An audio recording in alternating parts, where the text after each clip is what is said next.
Hello students, आपका फिर से स्वागत है मेरे YouTube channel wizard of chemistry Prashant sir. तो स्टूडेंट्स, हमने पिछली वीडियो में आपको बताया था कि किस प्रकार एक कोशिका के घनत्व की गणना करते हैं। ये वीडियो अब हम चैप्टर नंबर फर्स्ट से ही जो और न्यूमेरिकल्स पूछे जाते हैं, विशेषकर इकाई सेलों की संख्या ज्ञात करना। तो किस प्रकार हम इकाई सेलों की संख्या ज्ञात करेंगे।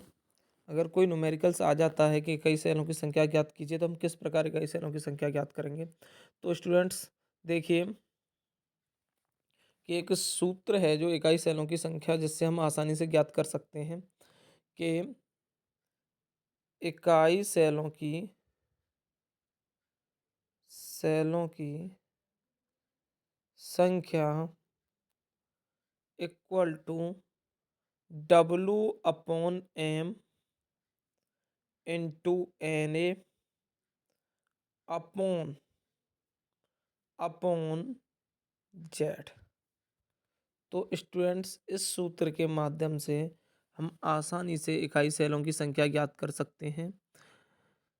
W/M, W मतलब आपका जो पदार्थ है या क्रिस्टल है, उसका वजन उसका वजन।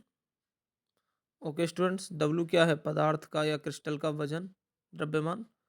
अपॉन M है उस पदार्थ का मूलर द्रव्यमान, जो सूत्र से निकलेगा, इनटू Na मतलब आवोगार्दो संख्या, जिसकी वैल्यू क्या होती है? 6.022 इंटू 10⁻23 अपॉन जेड। जेड होता है परमाणुओं की संख्या।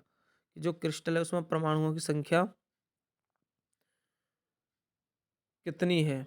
तो स्टूडेंट, इस सूत्र के माध्यम से हम आसानी से इकाई सेलों की संख्या ज्ञात कर सकते हैं। एक बार और आप ध्यान दें, इकाई सेलों की संख्या बराबर W/M into Na upon Z. Okay students, तो देखिए अब आपकी स्क्रीन पर एक न्यूमेरिकल है इकाई सेलों की संख्या ज्ञात करने का, कि 58.5 ग्राम NaCl में इकाई सेलों की संख्या ज्ञात कीजिए। तो 58.5 ग्राम NaCl में इकाई सेलों की संख्या ज्ञात करनी है। तो अभी जो मैंने सूत्र बताया, उस सूत्र से हम इसे आसानी से सॉल्व कर सकते हैं। कि देखो, 58.5 ग्राम, तो ग्राम में बेटा क्या दिया होता है? वजन, मतलब W, द्रव्यमान दिया होता है। W equal to 58.5 gram. W equal to हमें कितना दिया हुआ है? W equal to 58.5 gram. Okay students, में NaCl ग्राम NaCl में इकाई सेलों की संख्या। देखो, हमें हमारे पास फॉर्मूला है NaCl। भाई, जो क्रिस्टल है वो क्या है? NaCl। तो हम NaCl का क्या निकालेंगे? मूलर द्रव्यमान। तो NaCl का जो मूलर द्रव्यमान निकालेंगे, मतलब M की वैल्यू वो क्या होगी? NaCl का मूलर द्रव्यमान कैसे निकालेंगे? Na का अणुभार कितना होता है? 23 प्लस प्लस Cl का अणुभार कितना होता है? 35.5। ओके स्टूडेंट, तो कितना हो गया? 58.5। तो कहने का मतलब है कि W भी हमारा 58.5 दिया हुआ है, और हमारा जो मूलर द्रव्यमान निकल के आया है NaCl का, NaCl जो क्रिस्टल है उसका भी कितना निकल के आया है? 58.5। अब हमें क्या निकालना है? इकाई सेलों की संख्या।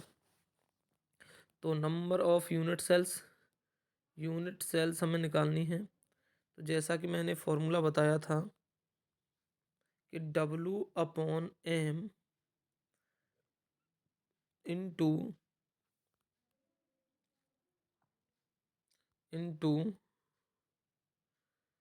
Na upon Z. तो बेटा W हमारा कितना है? 58.5 अपॉन M भी हमारा कितना है? 58.5 इंटू Na 6 Na की वैल्यू क्या होती है? अवोगाद्रो संख्या 6.022 इंटू 10⁻23 अपॉन जेड की वैल्यू बेटा कैसे निकालें? जैसा कि हमने कल भी बताया था कि NaCl जो होता है, NaCl होता है वो FCC संरचना में होता है। उसकी व्यवस्था कैसी होती है? FCC। और FCC में जेड की वैल्यू बेटा कितनी होती है? 4। तो क्या लगा देंगे 4। ओके स्टूडेंट, 58.5 से 58.5 के एक बचा, कितनी बार कटा, एक बार, तो एक बार कटा, एक का मल्टीप्लाई करेंगे तो 6.022 इंटू 10⁻23 अपॉन 4। तो बेटा 4 का डिवाइड करेंगे, 4 का भाग देंगे 6 में, 4 एकम 4 पॉइंट कितने बचे, 20 हो गए, 4 पन्ना 20, ना जाने का 0, 4 पन्ना 20 इंटू 10⁻23। ओके स्टूडेंट्स, तो कितनी यूनिट सेल निकल आई, 1.505 गुणा 10⁻23। ओके स्टूडेंट्स, इस फॉर्मूले से आसानी से आपने इकाई सेलों की संख्या ज्ञात कर ली। तो एक बार आप स्क्रीनशॉट ले सकते हैं। ओके स्टूडेंट्स,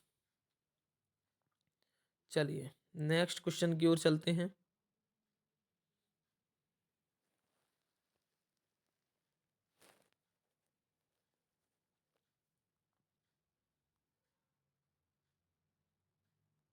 तो नेक्स्ट हमारा सवाल जो है, नेक्स्ट क्वेश्चन है स्टूडेंट्स, अभी आपको स्क्रीन पर दिख रहा होगा कि धात्विक स्वर्ण क्रिस्टल, स्वर्ण मतलब सोने का क्रिस्टल है, की आकृति में घन जालक केंद्र है, घन जालक केंद्र है, वही फलक केंद्र था बेटा, ये भी सोना, सोना जो है आपका कह रहा है कि घन जालक केंद्र है, मतलब सोने की जो आकृति है एफसीसी है, सोना की जो, सोने का जो क्रिस्टल है टुकड़ा है, उसकी आकृति क्या है एफसीसी। भाई केंद्र से पता चल रहा है एफसीसी है ना, घन जालक केंद्र मतलब एफसीसी संरचना में होता है, तो एफसीसी में बेटा जेड की वैल्यू कितनी होगी 4। सोने के 2.0 ग्राम, ग्राम में मतलब सोने का जो वजन है डब्लू, वो कितना है बेटा 2.0 ग्राम में इकाई सेलों की अनुमानित संख्या, मतलब इकाई सेलों की संख्या निकालनी है। और आगे सोने का परमाणु भार दिया है बेटा, ये परमाणु भार गलत दिया है सवाल में, बुक्स भी जरूरी नहीं है कि सभी सही छाप में, है ना। देखो यहाँ ये गलत दे रखा है, सोने का बेटा परमाणु भार होता है 197, यहाँ उल्टा कर दिया 179 दे रखा।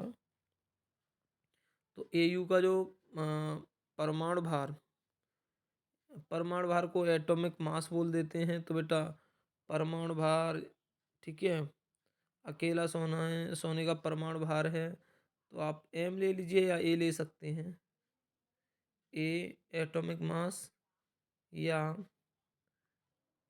एम कुछ भी ले सकते हैं। तो कितना है 197, एन की वैल्यू आपको बताइए क्या निकालना है, इकाई सेलों की अनुमानित संख्या, मतलब कितने इकाई सेल होंगे लगभग।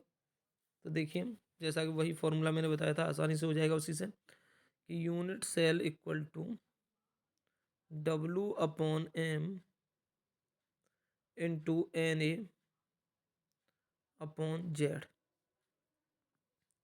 तो देखिए कि W/M, W कितना है 2.0, सॉरी 20 नहीं है, 2.0 है बेटा, 2.0।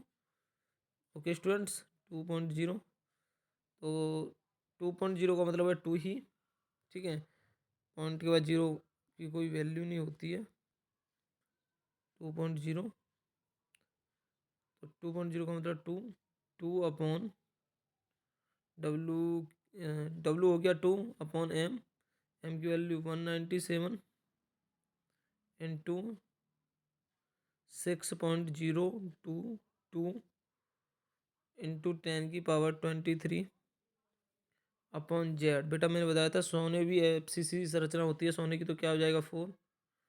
अब इसको हम सॉल्व करेंगे, तो 197 नीचे आ जाएगा, तो ऊपर क्या बचेगा, 2 का मल्टीप्लाई करेंगे, 2 into 6.022 into 6.022 into 10⁻23 upon 197 into 4, 2 से ये 2 बार गया 4। ओके स्टूडेंट्स, 2 का डिवाइड देंगे 6.022 में, तो 2 3 जा 6.20 का 0, 2 1 का 1, 2 1 का 1। ओके स्टूडेंट्स, तो क्या हो जाएगा?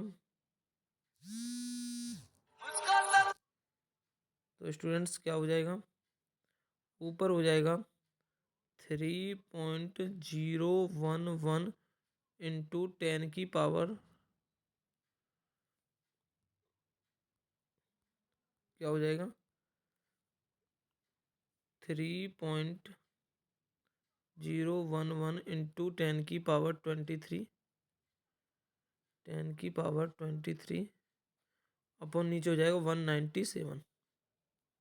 ओके स्टूडेंट्स, एक बार नोट कर लें। ऊपर हो जाएगा 3.011 इंटू 10 की पावर 23 और अपॉन 197। एक बार स्क्रीनशॉट ले लें, एक बार स्क्रीनशॉट ले लें। ओके स्टूडेंट्स, इसको अभी आगे सॉल्व करेंगे। तो हमारा कितना हो गया था स्टूडेंट्स? यूनिट सेल बराबर कितना आया था? यूनिट सेल बराबर, यूनिट सेल हमारी कितनी थी? इकाई सेल की संख्या निकालनी है। नंबर ऑफ यूनिट सेल्स बोल, नंबर ऑफ यूनिट सेल लिख सकते हैं। इकाई सेलों की संख्या बराबर 3.011 इंटू 10 की पावर 23 अपॉन 197। तो स्टूडेंट्स यहाँ हमें पॉइंट को हटा दें तो 3 जीरो कम हो जाएंगे। क्या हो जाएगा? 3011 इंटू 10 की घात 20, 3 घातें कम कर दी, पॉइंट हटा दिया, अपॉन 197। ओके स्टूडेंट्स, कितना हो गया? कितना हो गया? 3011 अपॉन 197 अपॉन 197 और ऊपर है 10 की पावर 23। ओके स्टूडेंट्स, अब हम क्या करेंगे कि 197 का, इस 197 का डिवाइड करेंगे 3011 में। 3011 में हम बेटा डिवाइड करेंगे 197 का, तो हमारा जाएगा 15.284, 15.284 गुणा 10 की घात 20। पॉइंट को इधर लिखेंगे, एक अंक इधर सरकाएंगे पॉइंट को इधर की तरफ, तो क्या हो जाएगा? 1.52 इंटू 10 की पावर 21। इतनी यूनिट सेल्स निकल के आएंगी। ओके स्टूडेंट्स, उम्मीद है कि आपके समझ में आ रहा होगा। एक बार स्क्रीनशॉट ले लें, एक बार स्क्रीनशॉट ले लें सभी स्टूडेंट्स, एक बार स्क्रीनशॉट ले लें।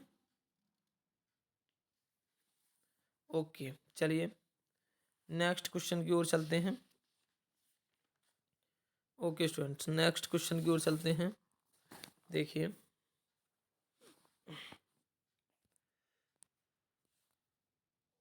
नेक्स्ट क्वेश्चन की ओर चलते हैं। अगला क्वेश्चन, जैसा कि आप देख पा रहे हैं स्क्रीन पे,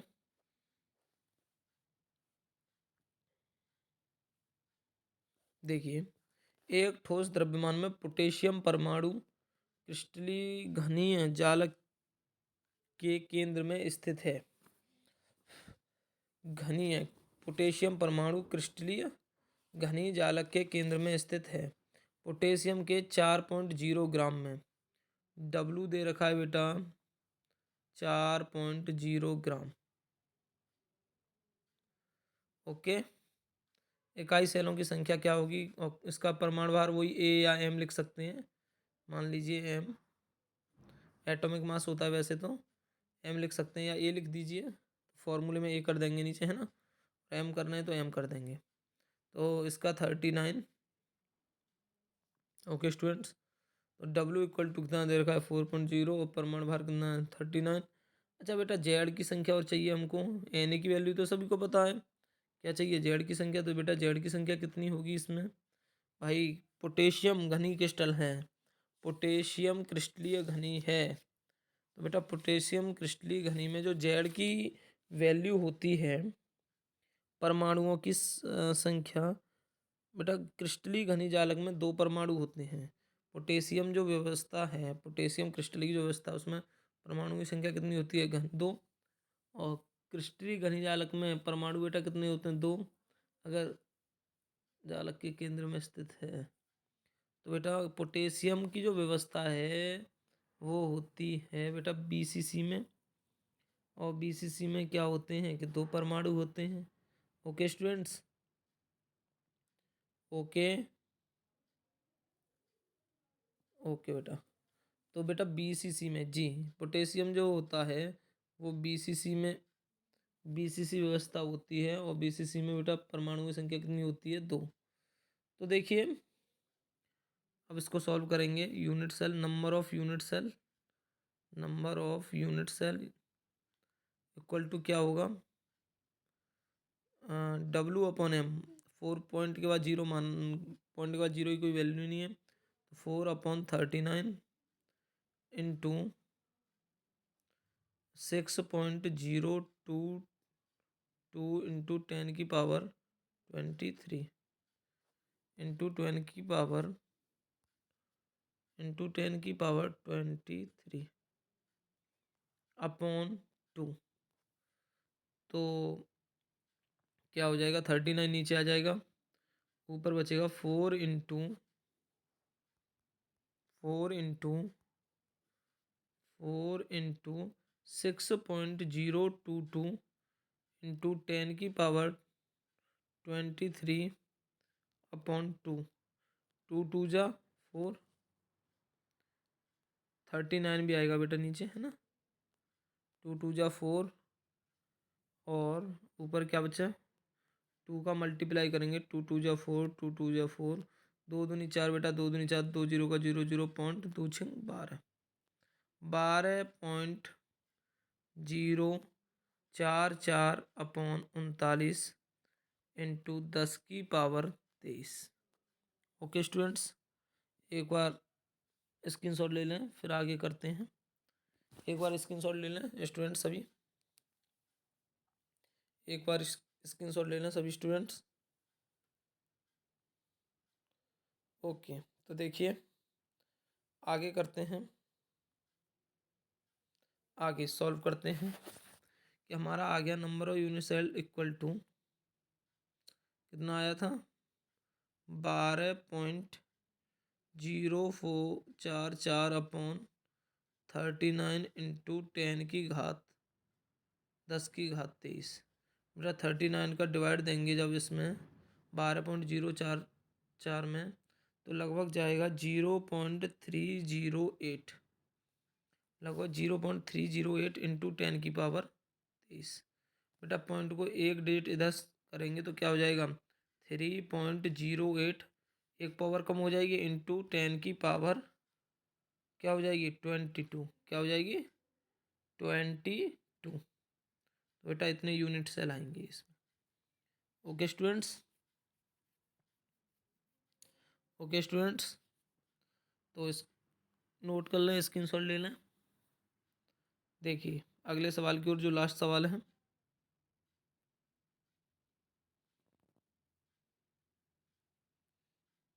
देखिए ये सवाल बेटा थोड़ा अलग है, ये सवाल थोड़ा अलग है और सवालों की अपेक्षा जो हमने अभी यूनिट सेल के सवाल किए थे उनकी अपेक्षा ये जो सवाल है थोड़ा अलग है।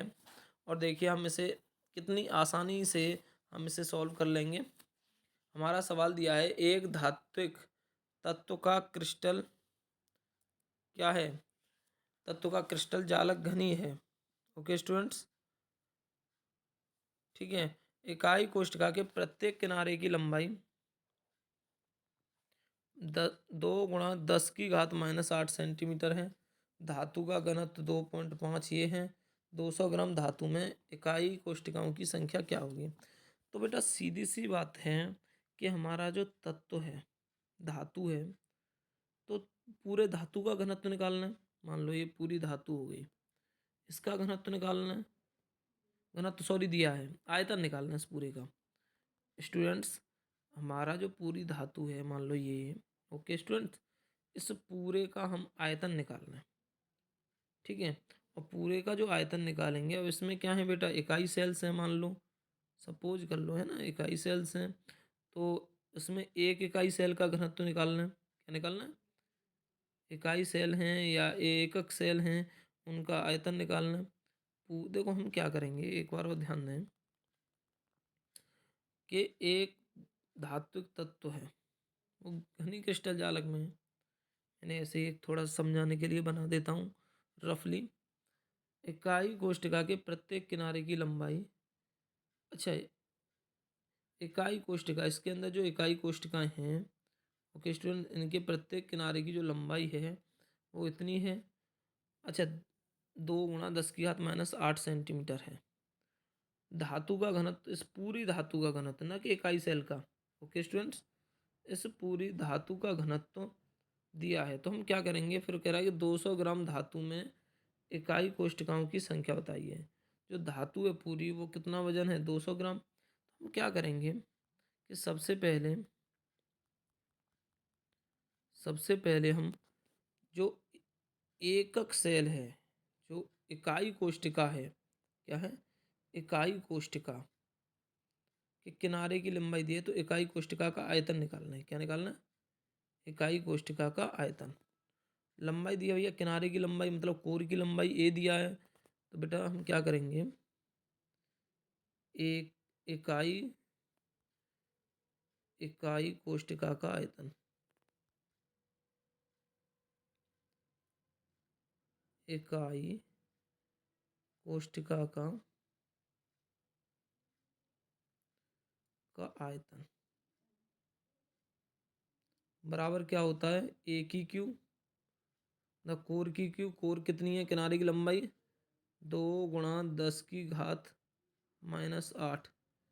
की क्यू, तो क्या हो जाएगा, 2 का घन 8 गुणा 10⁻⁻8, 8 तिया 24 -24, तो 8 × 10⁻⁻24 सेंटीमीटर क्यू।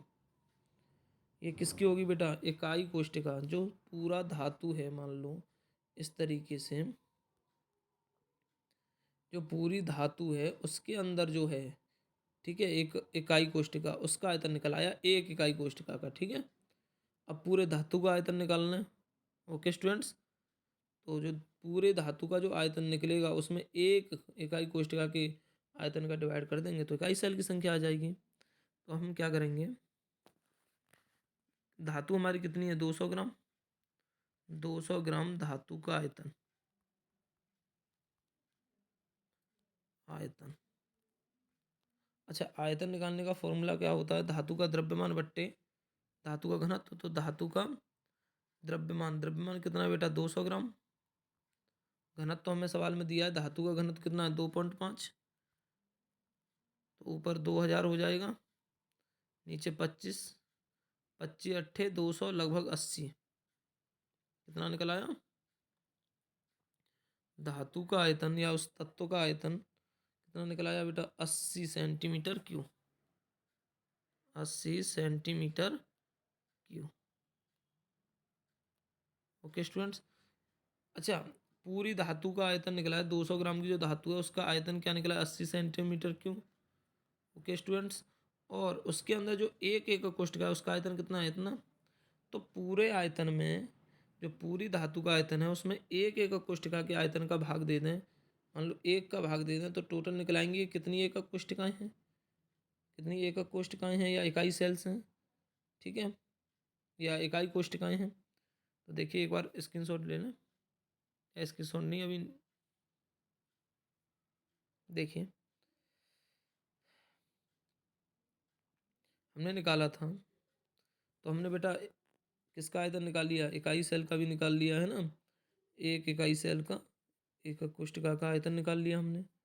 तो स्टूडेंट्स अब हम निकालेंगे इकाई सेलों की संख्या, number of unit cell, number of unit cells equal to क्या होगा, पूरी धातु का, ये जो पूरी धातु थी उसका आयतन कितना था बेटा, 80, अपॉन उसके अंदर जो एक एकक कोष्ठिका है एक, उसका आयतन 8 × 10⁻⁻24, 8 का 10 बार डिवाइड गया 10 की घात -24 ऊपर जाएगी तो क्या हो जाएगी, 10 की घात गुणा माइनस की प्लस हो जाएगी 10 की घात 24। तो क्या हो गया, 1 × 10 की घात 25 लिख सकते हैं। ओके स्टूडेंट्स, तो इतनी इकाई सेल यूनिट सेल आएंगी। एक बार और समझा देता हूँ बेटा, हमने क्या किया कि सपोज करिए ये पूरी धातु थी, ये पूरी धातु है, इसका वजन दे रखा है कि ये 200 ग्राम द्रव्यमान की धातु है और इसका घनत्व दे रखा है। तो इससे हमने पूरी धातु का घनत्व निकाल लिया। ओके स्टूडेंट्स, अब उसमें एकक कोष्ठिका की कोर दे रखी है, तो उस एकक कोष्ठिका की कोर से उस पूरे ही कोष्ठिका का आयतन निकाल लिया। तो बेटा पूरे धातु के आयतन में एक इकाई कोष्ठिका का आयतन का भाग दें तो हमें पता चल जाएगी कितनी एकक कोष्ठिकाएं हैं इसमें। ओके स्टूडेंट्स, ओके, तो ठीक है, आज के लिए इतना ही।